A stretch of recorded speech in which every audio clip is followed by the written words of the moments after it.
What's up, everybody? It's your favorite girlfriends for girlfriends and football. And what an amazing week one. We have so much to dive into. Thanks for joining us today.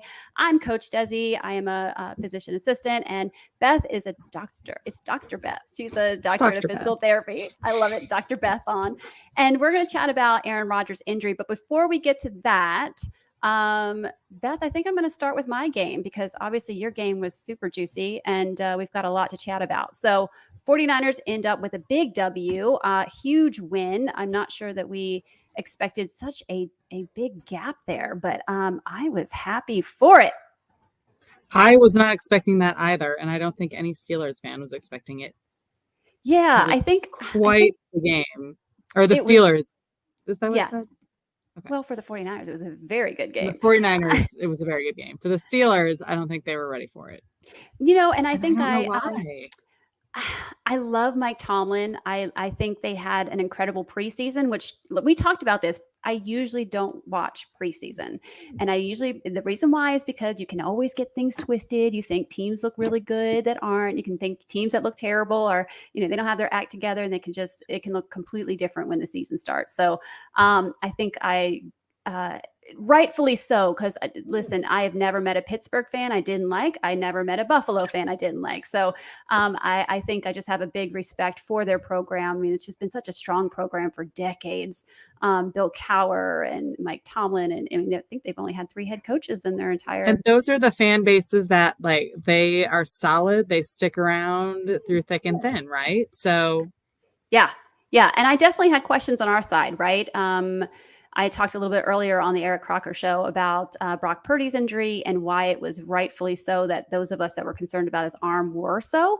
It was a fairly new procedure he had done. There's some advances in medicine that made that possible over the last 6 years. I mean, that's not a lot of time. And, I spoke about the 2020 pandemic where all the ORs got shut down. So there was no surgeries. Elective surgeries were not happening in the year of 2020. So that takes out a whole year of potential data that you can collect, right? If you're not doing surgeries, you can't collect data on this. So anyway, Brock came out looking strong. I rock with Brock. I think this is a great year. I think we're looking for another big NFC championship game. And I think we're going to take it to the house. It's looking that promising that I am going to say that. You guys definitely put forward the effort to make it look like you will be there. Yeah. I mean, it is not something that, week one is crazy, right? So we look at Tua and how great that game was and where did he come from? I mean, I understand he's a great quarterback and he's had his injuries and that's what kind of keeps him out, but golly, I can't imagine. You look at games like that, but then you look last year, how far did they go? They did not do anything. You look at the Bills game and you look at the Jets and you go, Jets have a chance. And then within 4 plays, they don't have a chance anymore. Yeah. And they still win. It's like there's all of these things. Week one I feel like just threw a lot of wrenches in the story. Absolutely. So it'll be interesting to see. It's my favorite kind of soap opera. It is. And it was quite the start. It was quite the start. So walk me through how, talk to me about your boy Josh Allen. What is happening to him? Talk me through that. Josh Allen still has his young boy mentality of I've got to show it, I've got to prove it, right? He had and this is where I'm not the football person, the offensive coach who went to the Giants. Who is that? Yes. No. No. Who is it? That went to the Jets? Yeah, or went to the Giants. That was your guys' OC, right? Yes. Yeah. Anyway, whatever his name is, he kept Josh Allen in line. He was able to control him and be like, this is a stupid play. This is where we need to go. This is how we were not seeing quite as much chaos when we had him in charge. Right now, it's chaos. At the end of last year, he was hurt. Everything was happening. It just turned into chaos. He feels like he has to do all of these pieces and nobody can reel him in. It's painful to watch because there's so much potential and he's going to beat himself into the ground. So much potential. Yeah. I think I was watching a little bit of, I think it was Get Up this morning, and it was interesting that they were pointing out that it's not so much the interceptions, because he can compensate for that, although you don't love to see interceptions. But I mean, he's one of the top quarterbacks for the most touchdowns in the season last year. So he can definitely rebound from that. However, it's this like mutilation of his body, like in these moments that you're like, dude, just slide for the love of everything good. I mean, and as a 49er fan, where we lost the NFC Championship game because we didn't have a quarterback, it's like no. And he's not old. He's still young. Yeah, but your body can't take it. It is game one. There is no reason to try and gain extra yards and then fumble the ball. Yes. There is no reason to try and jump somebody and get caught out at the knees. There's no reason for these things. He just needs to play smart and stop playing like a high school quarterback. Yeah. Yeah. Do you think he's going to do it? Do you think it's going to take another coach coming in to settle him down? Because they said today that Kimberly Martin on Get Up said she was saying that, they're on the clock. The head coach is on the clock. Josh Allen's on the clock. This is now year 2, 3. That is, everyone's been saying this, like, be responsible with the ball, take care of the ball. So are you worried about that if this continues this season? I am a little worried about it. I don't think it's the end of our Super Bowl possibility, but I definitely feel like we are not where we need to be. I definitely feel like we need, like, Ken Dorsey needs to be down there with him. I feel like that whole game, nobody was down there reviewing plays, talking about what went right and wrong. It was him alone on the bench, in his own thoughts, in his like watching the game. There's nobody there to guide him. Yeah. And he still needs that guidance. Oh, 100%. And we're not giving it to him. And I think that's a shame, because he could be so much more than what he is, but he's not getting the guidance that he needs. And so I don't know who needs to be sitting next to him on the bench and reviewing plays, but somebody needs to be running film. It's you, sis. Let's pull up a bench. Let's get you out there, man. I'll hang out with Josh Allen and make him see his ways. Let's make it happen. I will say, that's what I see. You guys have plenty of time left, obviously, to make corrections, get this train on the right tracks. However, on the other side of the ball, the Jets, as you said, 75 seconds into the game, Aaron Rodgers ruptures an Achilles. And guys, I'll tell you, I was messaging and texting Beth during the game, and I was like, after I saw what happened, I literally was like, that's a high ankle sprain versus an Achilles tendon. And she was like, agreed. And, if you watch us and you listen to our podcast last week, what did we say? Literally, Beth was like, he's old. And so she repeated that. I need to jinx him. She repeated that. And to which I said, then it's definitely an Achilles, because that is prime time for Achilles. And I think the highest incidence rate is male between 30 and 40 years old. And he is 39, of course. So we do not wish this upon anyone. I was actually really rooting for Aaron Rodgers. I thought this would be a great love story between him and his passion for the game and kind of getting back out there and maybe having another MVP season. I love Robert Saleh. I just love what the Jets have put together. And just, I know what that feels like. Like the 49ers, again, we went to the NFC Championship game. We were right there, and Brock Purdy goes down. And then, just all the pieces fell apart. And I know what that feels like as a fan. So if you're a Jets fan listening, our hearts go out to you. It'll be interesting to see how you guys figure that out. But if you're here just to learn a little bit about the injury, I want to go ahead and show some images here. You've got some awesome people chatting about injuries, and we both have worked in the industry. Again, Beth is a physical therapist. I'm a PA. I've worked in orthopedics for a number of years of my career, but I want to bring up, let's see. Here we go. Boom. All right. Ooh, can you see this? Yeah. So what I said earlier today on the Eric Crocker show was that this was it right here. The hyper dorsiflexion, and he was pushing off, that toe was pushing down.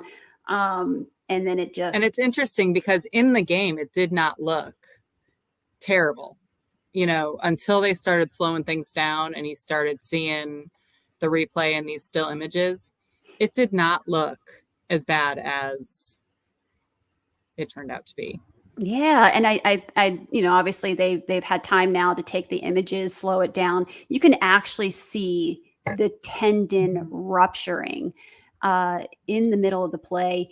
Here in this picture, I don't know, this might even be a good observation. It may have already ruptured at this point, because you get this sort of pop pieing, the muscle looks really bulging there. And so I'm going to show another image. Let me bring the other one up. I want to show you what an actual Achilles looks like just from an anatomy perspective. So you guys can understand. And if you're listening to this, we'll do our best to talk you through it, but you might want to come back to the video of this presentation on YouTube. So here we go. So here you go. I don't want to do that. Here we go. So as you can see here, you have the calf. The soleus is one of the muscles in the lower leg here. And here's the Achilles tendon. And it comes all the way down from the calf and inserts here on the heel. And again, this is everything that you need to press off the ground from your toe. So raising up on your toes is the action that this allows in the lower leg. And, this is where he tore it. I'm guessing right around here, because you can see at this where that end, muscle built up. Correct. You can see it kind of bulge, and then this all contracts. So this is a terrible injury. This is not an injury that you wish upon anybody. It is a long rehab process. And before we get into that, because that will be Beth's side of all of this lovely conversation, but on the surgical side, you repair these, and then you have to splint them sort of a little bit on a pointed toe position, because you want this thing to heal up nice and sturdy and kind of with not tight. Yeah, you want it to be tight. And so you want to kind of cast them. They're usually casted or even put in a boot with a heel, like a wedge at the heel, again, to kind of keep those toes pointed down. And it's supposed to scar in like that. So they're like that for weeks before they'll even think about changing the position. And the reason why they're in that position for so long is because of the low blood supply. We're not talking about a bone that has a great vascular supply that heals up and calcifies and grows back together. Tendons have little to no blood supply to them. So the healing process is much longer and much more intense, and requires so much more time for it to heal, that it takes that you have to be put in that position for longer periods of time. So it takes that much longer to rehab. And this, if you have someone, this is a situation where you can't advance this too quick, or you re-rupture and you re-tear it. So Beth, talk a little bit about the physical therapy side, rehab side of this. What does that look like? What would that look like for Aaron Rodgers? It starts with so the reason why like you said, they're casted in a little bit of plantar flexion so that their toes are down a little bit, their heels are up, kind of like where you're wearing high heels, is because you want that tension in order to provide that push off with mobility as he gains mobility. So he's going to be doing lots of stretching, lots of time doing strengthening exercises. But for the most part, that first portion is just stretching, just to recreate that lengthening and that tension so that so you have enough muscle tension to create an appropriate push off.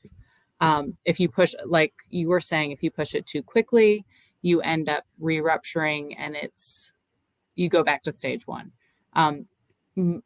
Many people do not get back to 100% after an Achilles tear. Again, because of the lack of blood supply and the decrease of time, and the decrease in mobility that occurs because of it. Sometimes we do ultrasound, we do some massage, lots of Soft high tissue rep, work. yeah, Yeah. lots of soft tissue work and lots of high rep, low weight type exercises. So like even heel raises, it's a small muscle, so it takes a lot to fatigue it.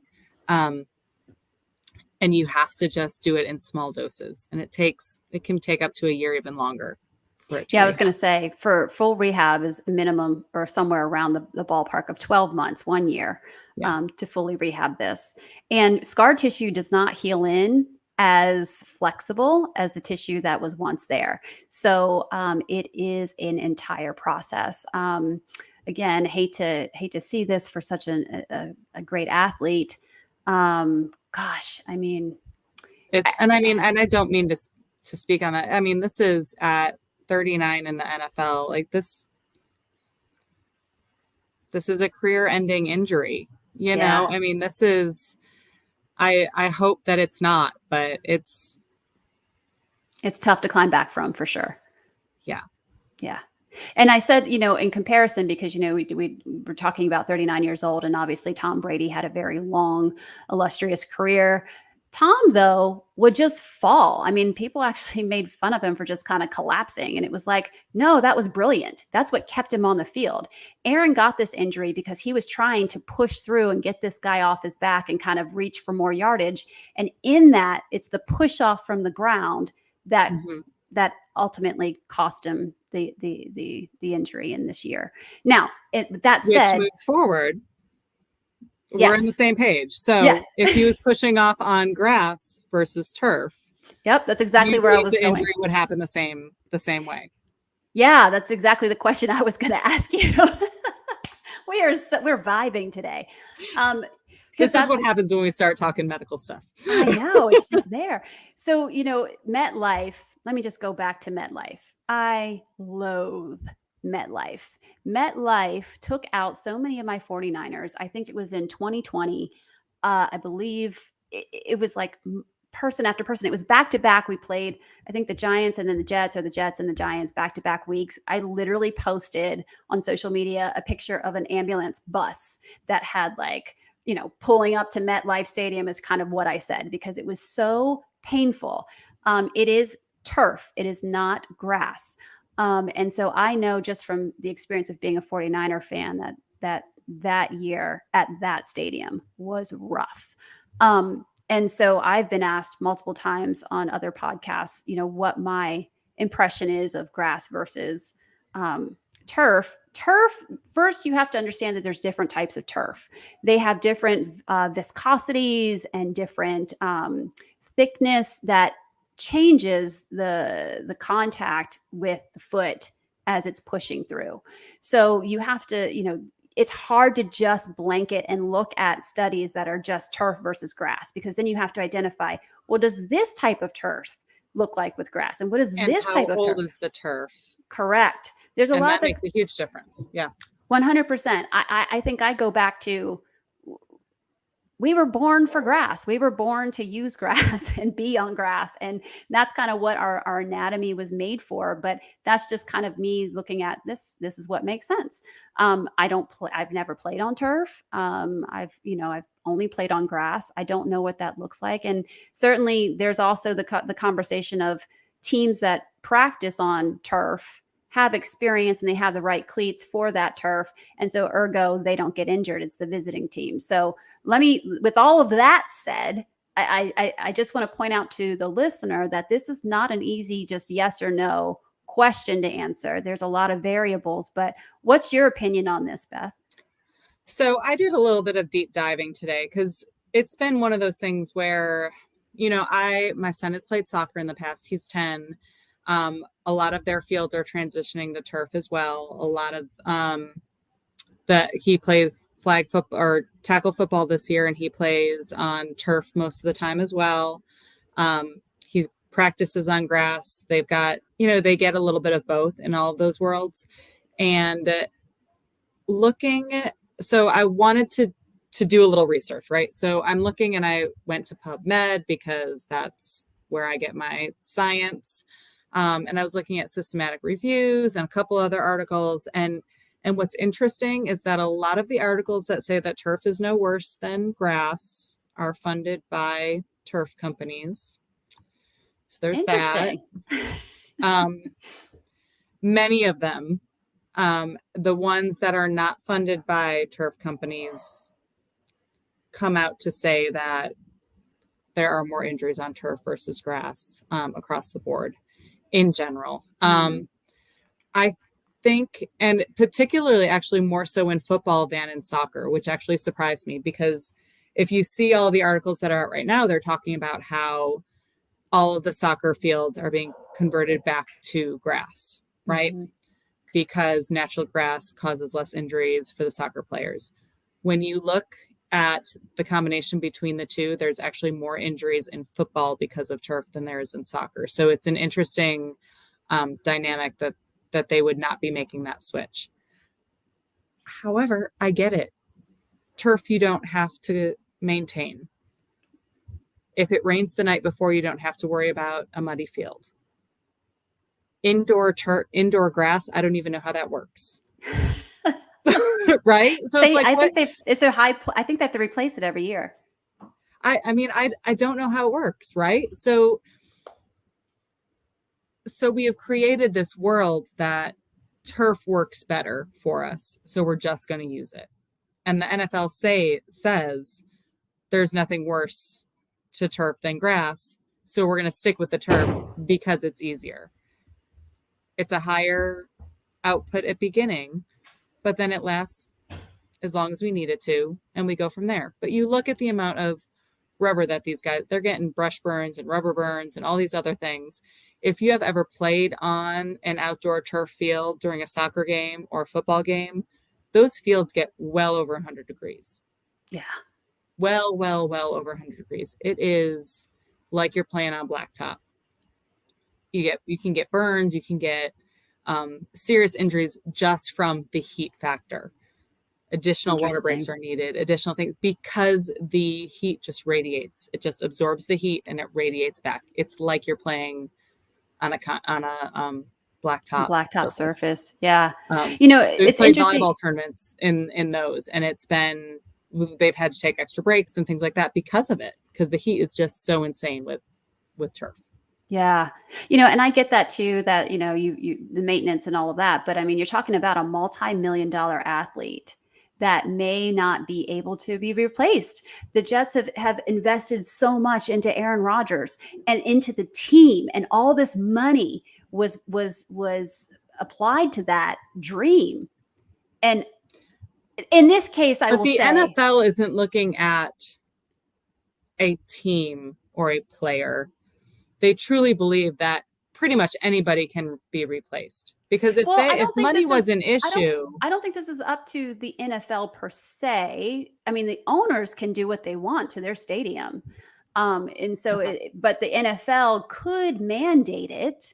So I guess that's maybe ergo the part. But if I'm the owner of, I'm in Tampa, so the Bucks. If I'm the owner of the Bucks and I want a grass field, I'm going to have a grass field. So I would put this primarily on the owners to do what's right, and then secondarily, the NFL has a responsibility to take care of their their athletes through policies and mandates that could be protective for them. And I believe the NFL's Players Association has requested on multiple occasions for grass. So, and that's kind of where I wonder where things are going, because I do love the NFL. I do love football. I do love watching it. But watching this kind of be the secondary piece after, CTEs and we are, the NFL at the end of the day is looking for money. And it's terrible that we're talking about football and I'm talking about how terrible they are, but it's a money-making industry, right? So this incident for them isn't a big deal, because in the grand scheme of things, they're still making money off of everything else. And so it's been interesting to see how, and I was listening to a podcast this morning about it, how the players are starting to stand up for themselves and say, no, I'm creating my brand. I'm looking out for myself and standing up for my team, my people. And so I think it'll be interesting to see what the next 5 years, 10 years holds, because the rookies that are coming in don't have the same yes, sir, no, sir attitude that Yeah. previous generations in the NFL have had. So in terms of this injury alone, do you think that it was partially turf related? I can't tell. I mean, I Yeah, don't know if it was grass or turf or, again, he's almost 40. Man, lay down, it Aaron, just lay is. down. It is. Like, you had a great run. You did a great job. Like, I understand the male ego won't let any of them go until they have to go. But sometimes you have to just understand it's time. Like, I feel bad because they had hyped up this season so much. Oh yeah. I mean, the TV show Hard Knocks, all of that stuff, like everything was like just pushing for this Jets team this year. And I was really, like I told you before, like, I'm really worried about the Jets. The Jets have a great defense. The Aaron Rodgers, with all of his knowledge and all of his information being in there, maybe he'll be a great coach, and he'll Yeah. coach Jets to continue to where they need to be. I mean, it's not like the quarterback that they have now didn't start the last 2 seasons. It's not like he wasn't the starting quarterback before, right? He's the reason why they went out and got Aaron Rodgers, though. Come on. I mean, listen. Sometimes you don't have to go out for the best. Yeah. What broke my heart is, I guess I saw somewhere where Aaron Rodgers looked at one of his teammates and was like, "Sorry, kid." Like that just, I saw that. Knife in the heart. For even the young players on that team, because I mean, just even for them, it was like, yeah, we got the team. This is it. So it's a heartbreaker. That said, let's talk about the other game that did not make your household happy. Let's talk about the Cowboys and the Giants game. So everyone's talking about them boys. Didn't happen in our house, if that makes you feel better. It What's didn't that? happen at all. We are pretending the game did not happen in our house. Football in the Lowe household starts next week. Got it. I will say I'm stoked we've got a about Kansas City fan, we've got a Buffalo fan, and we've got a Giants fan. Football starts next week. Oh, yeah. Oh, gosh. Yes. Hey, that sounds like my fantasy team. So we're going to talk about fantasy for a second, because I don't even want any 49ers on my fantasy team, because I had Aaron Rodgers. I had J.K. Dobbins. I had Joe Burrow. I mean, it was just like my 49ers defense, I think, got more points for anything on my team. It was a rough fantasy week. So I had to drop some folk and pick some folk up. So how did you do on your fantasy team? I mean, I won, but I won only because my opponent didn't play well either. Oh, I won a losing man's game is what I did. I mean, kind of the same. I had like 4 Buffalo players. I had Josh Allen. Hey, I did have Diggs. Diggs needed 4 more Diggs. points and I would have won it. I know. I saw, I was like, man, who had Diggs? I needed him back. It was me. But I had Cook, and Cook did me well. Yeah. But it was just, I mean, all of it was just painful. Did you watch the Dallas Giants game? We watched the first half. Okay. And then I went to bed. Got it. Because there's no need to watch it. I am somewhat nostalgically excited about a rehash of the 49er Cowboy rivalry. I'm kind of stoked. You would have a 49er fan on your side if that was the case, because no one in this house likes Dallas. Yeah, no, that's pretty much for a lot of folk that I come across. So I will take the adoptions once they come around. We'll make it happen. Yes, let's look ahead. So we have tomorrow night, Vikings at Eagles. The Beagles. Who are the Beagles? The Eagles didn't look super sharp last week. So what are you feeling about this? This is now, Vikings are 0-1. Eagles at home. That's a rough match. Yeah. I mean, so again, this is something I got nothing other than the fact that I want the Vikings to win. I'm a Kirk Cousins fan. He's like the That's ultimate dad. it was the quarterback show, right? And I Yes. just fell in love with Kirk Cousins from that. Yes. So I want all the best for him. Yeah, I agree. Let's see what's exciting that's coming up. You guys play the Raiders at home. You guys get Jimmy G. Talk to me about that. We're winning. Yes. We've got to like pull our butt out of whatever we fell into. So my vote is that we're going to be just fine. All right. A I team like that it. is a team that has shifted cities how many times? I'm not worried. Yeah, there's some exciting games though. I like Chiefs at Jaguars. That, Chiefs are coming off I'm a excited for that. loss. Kelsey is still questionable. Interesting. Did you hear his brother's podcast and how they were chatting about how his brother put him on blast? And I was thinking about you the whole time about No, I didn't hear that. I'll have to send it to you. It was pretty funny. Yeah, so Chiefs, we'll see if Kelsey's back. Chris Jones, I think contract's done. I feel like that's gonna add a little bit of help to them. Yeah, so Chiefs versus Jaguars. I want to see the shootout between Patrick Mahomes and Blondie. What I'm blanking on his name. You're not going Help to get me it from me. out. Jeez. This is why Sherry needs to be here. I know. She helps a sister out. Trevor She's got Lawrence. those There we names go. down. Trevor Lawrence. There you go. I'm interested in that shootout. That's going to be great.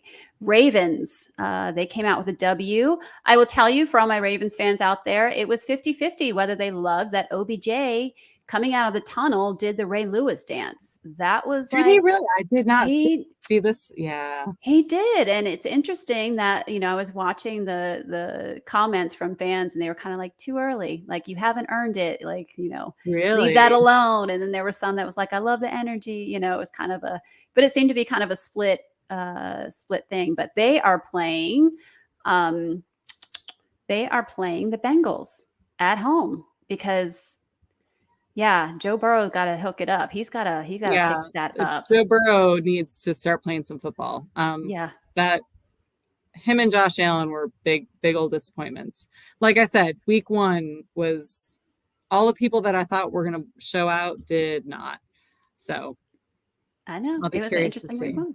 We should be, we're playing the Rams at Levi South is what we call that. Cause the 49ers pretty much embarrass the Rams by just showing up in droves there. So that should be pretty much a home game, favored to win.